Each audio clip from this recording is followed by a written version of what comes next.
For a long time we waited for others to provide the solutions, but if we cannot control our own water, we cannot secure our own future. Nature is not our enemy, it is our partner, and sometimes the smallest creatures can teach us the greatest lessons. This river, this land is ours, and we will protect it with our hands, our hearts, and our determination. It was a sight that no one in Burkina Faso had ever seen before. Under the unforgiving Sahel sun, trucks arrived at the banks of a newly constructed artificial river. But these weren't ordinary trucks delivering ordinary cargo. They were here to release hundreds of beavers. Yes, beavers, the creatures we associate with far-off forests in North America and Europe, now set to change the fate of a nation. Their fur gleamed in the sunlight as they waddled toward the river, their sharp teeth ready to build, and in their paws lay the hope of an entire country. Behind this radical decision stood one man, Captain Ibrahim Traoré. Burkina Faso, for too long, had fought an enemy more formidable than any army: water scarcity. For decades, entire villages had dried up. Women trekked miles to fetch water, often contaminated and scarce. Fields cracked under the weight of an unrelenting heat. According to the UN, over 60% of rural households faced severe water shortages every dry season. Wells failed, and the dry season stretched longer each year. Burkina Faso's battle with water was not just physical. It was a battle for survival, and it was one that had dragged on for too long. Then came Captain Ibrahim Traoré's bold plan. Faced with a chronic water crisis that threatened the very survival of his people, Traoré's government embarked on an ambitious project to construct an artificial river, a series of interconnected channels designed to store rainwater, ensuring a reliable water source even in the harshest dry seasons. What made this plan unique was its foundation in local labor and resources, built entirely by Burkinabe hands, without foreign aid or dependence on costly, imported machinery. The river became a symbol of self-reliance, of a nation reclaiming control over its own resources. The project was hailed as a lifeline, offering farmers a chance to replant crops, cattle access to fresh water, and entire communities the hope of a better future. It was more than just a river, it represented a vision of water sovereignty. If we cannot control our water, we cannot control our future. But as is often the case with grand plans, the dream soon faced its challenges. After the river had been in operation for over a year, the early signs of trouble began to surface.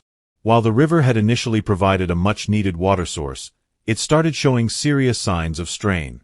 The channels, once flowing freely, began to collect silt and debris, clogging up the water pathways. Stagnant pools of water began to form, creating perfect breeding grounds for mosquitoes, while the overall water quality began to deteriorate. The once vibrant and life-giving river now seemed to be on the brink of failure, a miracle at risk of becoming a burden. At this critical juncture, most would have turned to conventional solutions: machines, pumps, and chemicals. The allure of foreign solutions, often promoted by aid organizations and multinational companies, would have been tempting. These solutions, however, often come with high costs, long-term dependence, and the threat of external control over vital national resources. Burkina Faso had already fallen into this cycle in the past, relying on foreign loans and imported technologies that only deepened the nation's dependence. Yet, Traoré refused to let his people fall into this trap again. He knew that true sovereignty could not be achieved through foreign aid, it had to come from within. So, instead of reaching for another pump or machine, Traoré looked to an unexpected source of help: nature itself. Beavers, scientists say, are ecosystem engineers. These small, industrious creatures are nature's architects, with an extraordinary ability to reshape their environments through their instinct to build dams from branches, mud, and debris.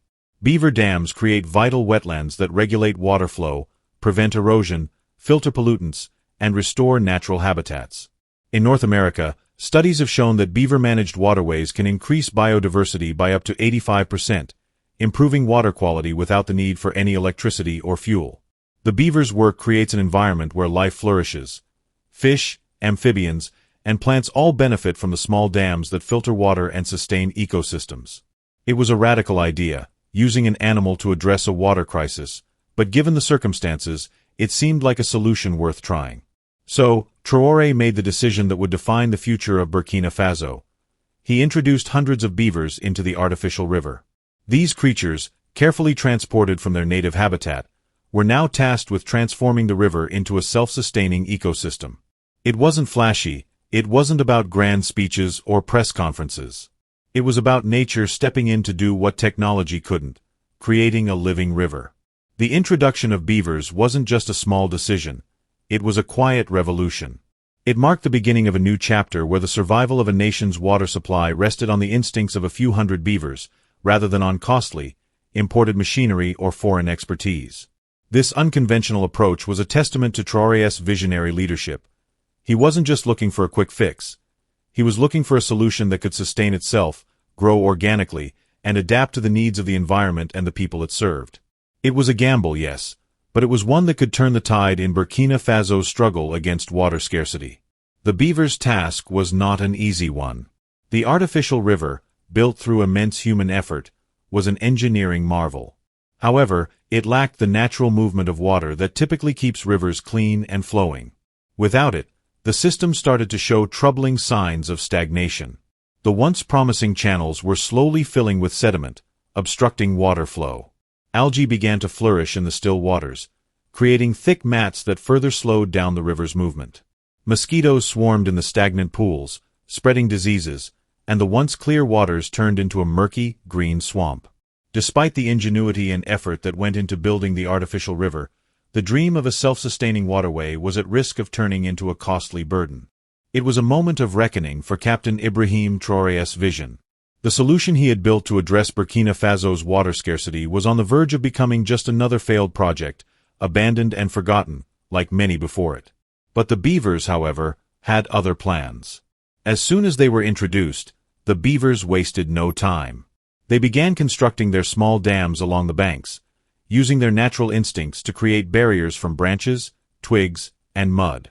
The dams they built slowed the water just enough to prevent erosion, but not so much that it caused stagnation. This careful balance was key. As each new dam appeared, pockets of water began to form where sediment could settle harmlessly. The water began to clear, and the river's flow stabilized. The Beavers' engineering not only provided stability but also enhanced the quality of the water itself. The stagnant pools where mosquitoes once thrived began to diminish, and cleaner water flowed through the riverbed, gradually restoring balance to the ecosystem. As the Beavers' small dams multiplied, something truly magical started to happen. The river, once murky and clogged with debris, started to clear. The water, which had previously been filled with algae and pollutants, became crystal clear again. The Beavers' careful dams prevented erosion while simultaneously ensuring the water kept moving, breathing new life into the ecosystem. Fish that had once been absent from the water returned. Frogs, dragonflies, and other insects reappeared, and birds began to perch along the banks once more. The vegetation along the river grew thicker, holding the soil in place and creating an intricate web of life that supported a range of species. With every passing day, the river transformed, and the people of Burkina Faso began to see the impact of their unconventional decision. Within just a few months, the river had become a completely different ecosystem. What was once a stagnant, dying waterway had now become a vibrant, thriving river system. The water, once murky and green with algae, had turned clear again. The river had come alive. Fish swam freely. Frogs croaked from the banks. Dragonflies danced in the air. The natural world had begun to restore itself. The people of the surrounding communities could see the difference. Farmers noticed the benefits as the river supported their crops with fresh, clean water. Children played by the banks, where there had once been only dust. The river was no longer a mere project, it had become a living system. It was a river that didn't just flow with water, it now flowed with life, restored not by machines or foreign interventions but by the simple, persistent work of nature itself. This wasn't just an ecological success, it was a revolution in how water systems could be managed. For the people of Burkina Faso, this wasn't simply a story about water. It was a story about sovereignty, about dignity, and about resilience. It was about proving that they, too, could solve their own problems without turning to the West for solutions. The project, which had once been mocked by critics as an absurd idea, became a symbol of innovation and strength. It was no longer just about surviving, it was about thriving in the face of adversity. The artificial river and the beavers had become a living testament to the power of self-reliance and the ingenuity of the people of Burkina Faso. This was proof that Africa could create its own solutions, Solutions that were rooted in nature, that required no foreign assistance, and that could be replicated across the continent. As word of the success spread, international scientists began to take notice. Experts from Canada and Finland reached out to study the project, eager to see how this low-cost, sustainable approach could be applied elsewhere. Their research confirmed what the local community already knew. Nature-based solutions like this could be scaled up to provide long-term solutions to water management challenges around the world. Reports began flooding in, highlighting the ecological benefits of the Beaver dams. If this model were scaled up, studies suggested it could reduce water purification costs by up to 60% and extend the lifespan of artificial water bodies by decades. This wasn't just an experiment. It was a blueprint for the future, one that could guide nations across Africa and beyond toward self-sustaining solutions to water scarcity. The project's success became a source of inspiration, not just for Burkina Faso, but for the entire world. It was a groundbreaking example of how local knowledge, combined with the power of nature, could solve some of the most pressing environmental challenges of our time. In villages along the river, children were taught about beavers in school, not as exotic, foreign creatures but as partners in survival.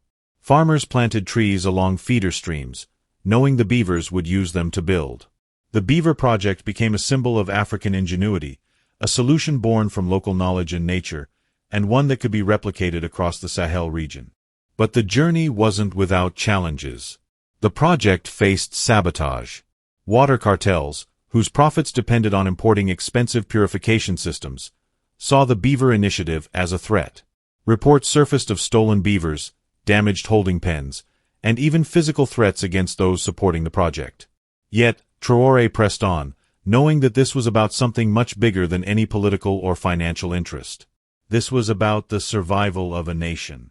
By the second rainy season, the success was undeniable. Drone footage began circulating, showing lush green fields where once there had been nothing but cracked earth. Children swam in the river where there had been only dust before. It was no longer a story of Burkina Faso fighting against nature. It was a story of a nation learning to work with nature. As the Beaver dams continued to flourish, the world began to pay attention. What had started as a local project became an international symbol of self-reliance. And as scientists and environmentalists praised the ecological benefits of the beaver-driven restoration, the critics were silenced. This was no longer just about water. It was about Africa's ability to determine its own future, to solve its own problems, and to build its own destiny. The artificial river in Burkina Faso was more than just a river. It was a manifesto. It proved that Africa could take the lead in its own environmental solutions, blending ancient wisdom with modern challenges. This was a victory not just for Burkina Faso, but for the entire continent, and it started with the most unlikely of heroes, the Beavers. The message Traore sent to the world was clear: Africa can solve Africa's problems, on its own terms. The battle for water in Burkina Faso wasn't just about resources. It was about control, about ownership, and about dignity. And with the Beavers working tirelessly in the river, it was clear that Africa's future could be as green, vibrant, and self-sustaining as the ecosystems they were working to protect.